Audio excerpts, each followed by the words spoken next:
Hello, everyone. Welcome to Cybersecurity Matters. My name is Christian Redshaw. This is my awesome co-host, Mr. Dominic Vogel.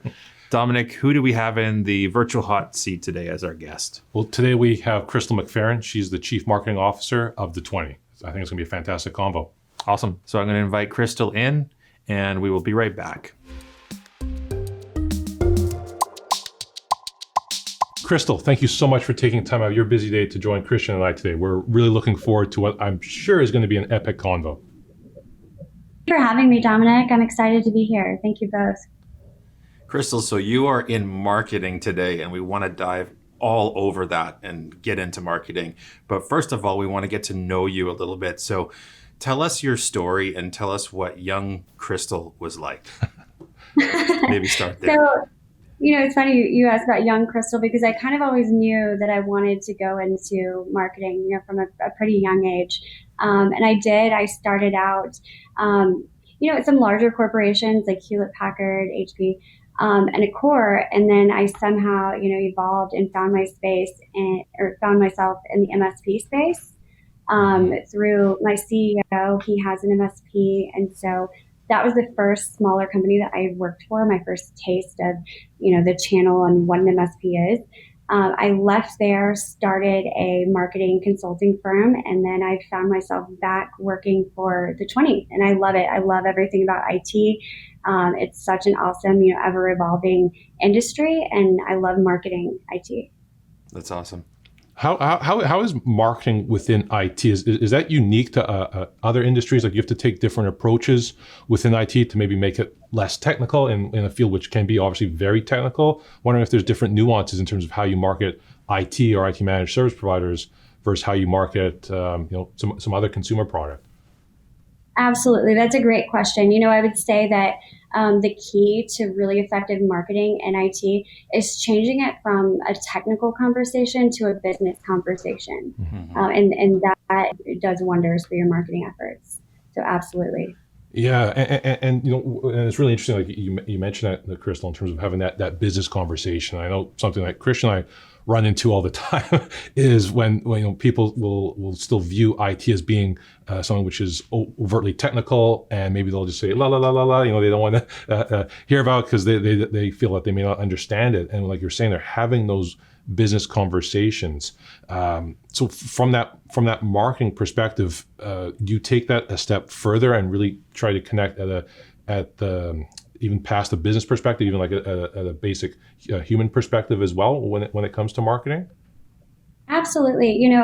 Especially with IT, but even more so with cybersecurity. When we have conversations about cybersecurity, we're using analogies and talking about how, you may have your doors locked, but your window's open. And so you talk about layers of security and relate it in ways that are, more interesting and that they can understand.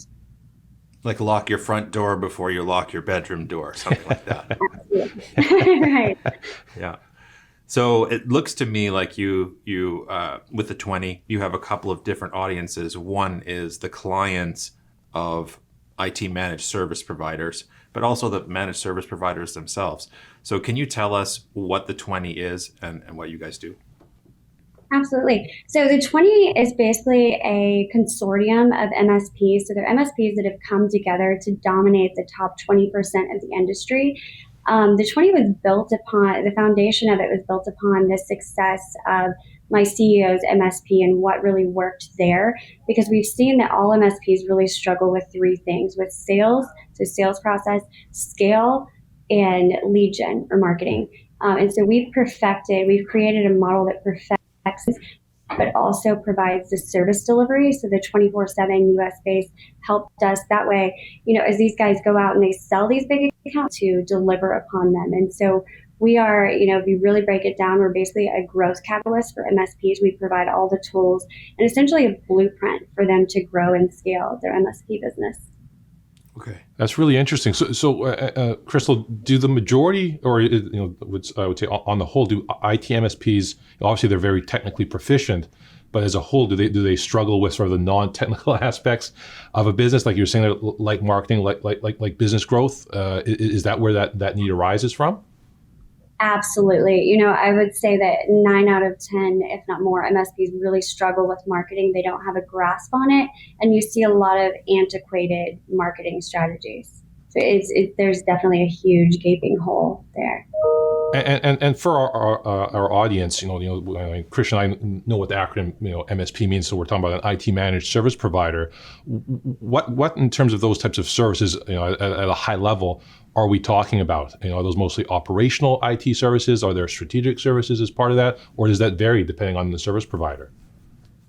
It varies depending on the MSP. So we have a marketing program within the 20 where we actually provide essentially a fully outsourced marketing department. So that's a small piece of it. But for all of the MSPs who are part of the 20, we provide this, the blueprint and the model, the tools and the resources that they need. We've, done everything from created like a single funnel buying process with the vendors because we have that bargaining power. So we're able to, negotiate this pricing way down so that they have, the most advanced tech stack available at pricing that they wouldn't be able to obtain otherwise. And then, as I mentioned, the help desk service delivery, that's a huge piece of it. We have, tier 1 up through tier 3, and we're providing that 24/7. You look at a lot of MSPs, and these are small businesses where, prior to joining forces with the 20, they were providing the service delivery themselves and getting calls at 2 a.m. because they had a client server go down, that sort of thing. And so we're able to provide all of that. So it's basically end to end. So for the clients of the 20, for the clients of the IT managed service providers, what's the experience for them if they are currently dissatisfied with their current MSP or currently don't have one and want to find one? What is the experience like on the other side? In other words, what is their buying journey to go from where they are to working with one of your providers?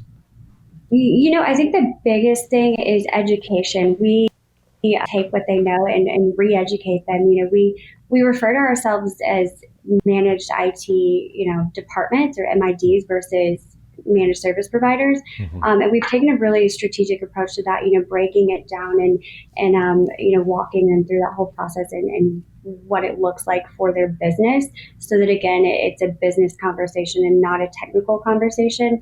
I think what you see is, as these MSPs, their competitors are going out, they're all having the same conversation. They're saying we're 24/7 help desk, we're proactive.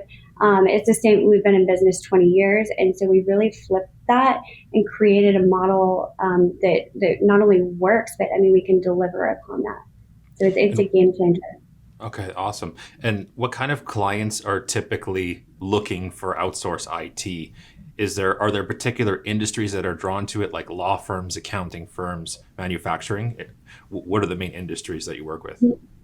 I see that, our end clients, that's what we call our MSP's clients. So our end clients pretty much span the board. There's a wide range of industries from medical, legal, engineering, but really it's small businesses who have grown enough that they can't manage when companies start out, you have like an IT guy, typically like a nephew, right. brother or someone.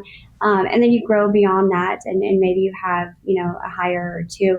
And we also partner with companies who do have an IT guy. So we have a co-managed way that works. So we work in conjunction with them. We're not going in and always taking over IT operations entirely. And one more question on my side from IT MSPs before we maybe go in another direction. Are there certain size then of the IT MSPs that work with you? Like, do they tend to be, maybe in terms of employee size, like under 70 employees, 50 employees? I would imagine some larger MSPs would have sort of that internal marketing capability already internally. So is there sort of a sweet spot in terms of the IT MSPs that you guys work with?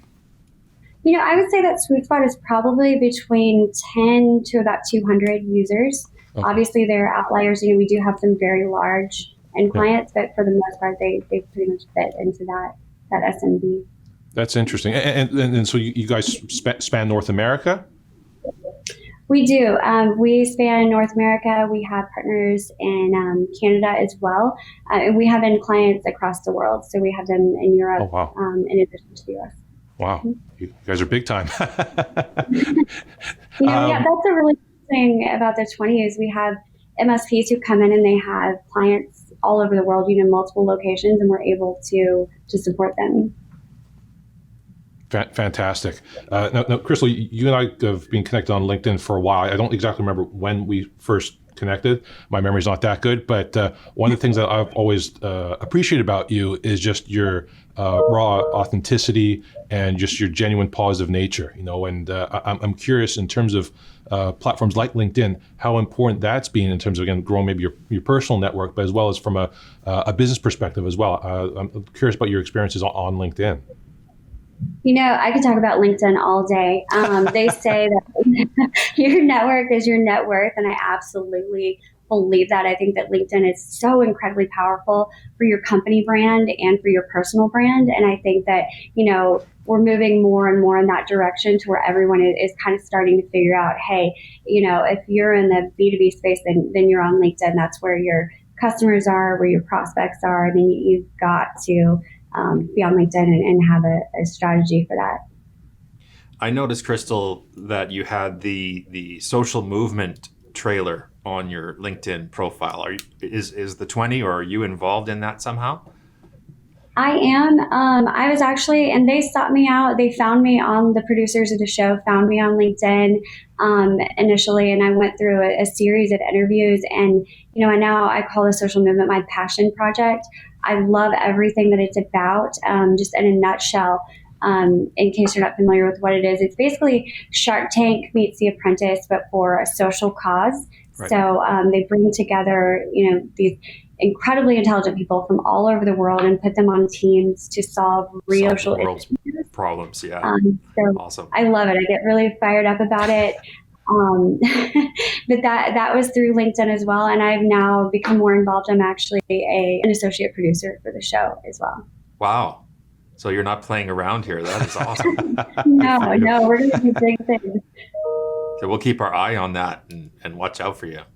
When will that be coming out? Do you know yet? Or I guess with COVID, I guess production studios and production filming is still somewhat on pause at times?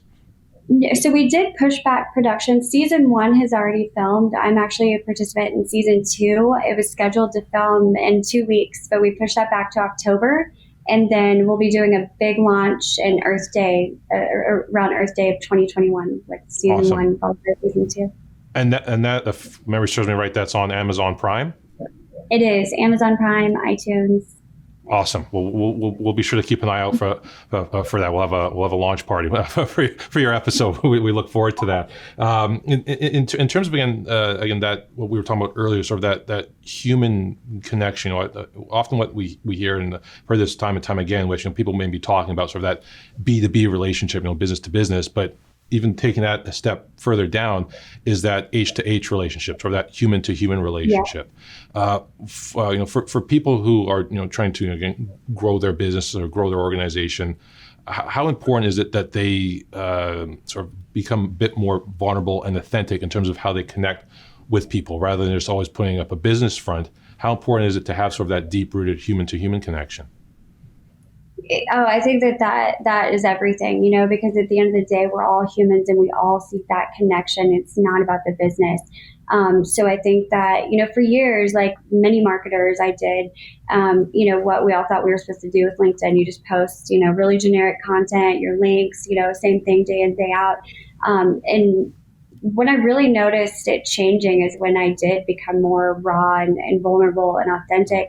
And that's when I started developing, real relationships, with you, and others on LinkedIn. And I think that, that's incredibly powerful. And a lot of people are hesitant to do that. It's new, it's scary.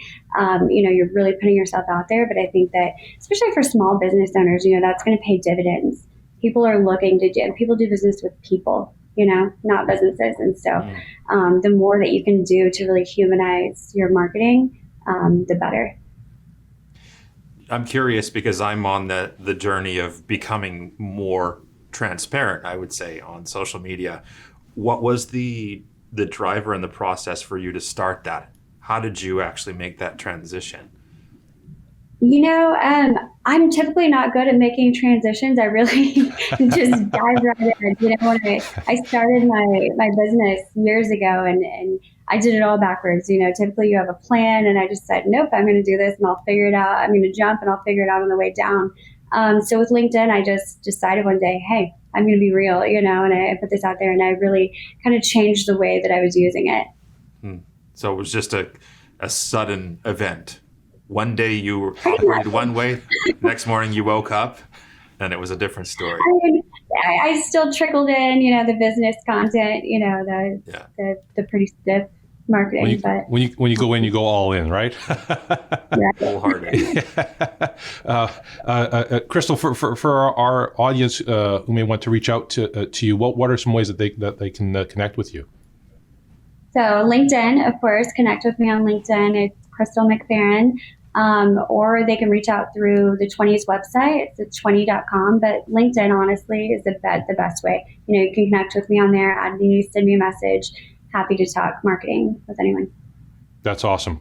Crystal, thank you again so much for taking time out of your busy day and for erasing your whiteboard beforehand. Hopefully the picture was clear, so hopefully you didn't lose anything important there. But I appreciate our relationship and our friendship so much. I always appreciate connecting with you and engaging with you on LinkedIn. So I encourage all our audience to reach out to Crystal. She's absolutely fantastic. So thank you again so much, Crystal, for taking time to chat with us. Thank you, Crystal. Thank you, Dominic, and thank you, Christian. I appreciate it. Have a good one. Dominic, what a great conversation with Crystal. Particularly what stood out to me was being raw, vulnerable, and authentic. And that is a lesson for me and hopefully for the business leaders in the audience today. Absolutely. I think Crystal's just a genuine human, interesting insights in terms of how to do marketing and do that human-to-human connection. And with the IT twist. Yeah, with the IT twist, exactly. And I think that was just a truly epic combo. So it was fantastic to be able to chat with her today. Agreed. So thanks for watching. You can check out our other podcasts on conversationsthatmatter.tv or wherever you normally listen to your podcasts. And we will see you next week.